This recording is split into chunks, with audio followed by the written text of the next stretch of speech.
ரொம்ப நாள் கழிச்சு பார்த்தீங்கன்னா நம்ம திருமூர்த்தி மலைக்கு போகிறோம். ஸோ நீங்களும் வாங்க. கோலமாடி போட்டு எங்கே போகிறோம்? நீங்களும் வாங்க சொல்லுங்க. வாங்க சொல்லு. போகலாமா? பாரு கண்ணாடியில் பாரு, கண்ணாடியில் டாடா பாரு.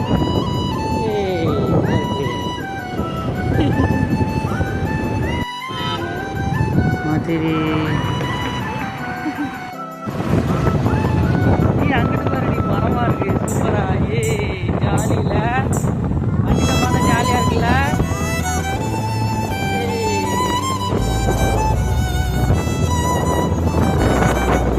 பைக்ல போறது பிடிச்சிருக்கா? எப்படி இருக்கு? நல்லா இருக்கா ஓட்டுறக்கு? என்னமா தெரியுது? ஸோ HTF நம்ம பார்த்தீங்கன்னா இப்போ டேமுக்கு கிட்ட வந்து என்டர் ஆகிட்டோம். இதுலேருந்து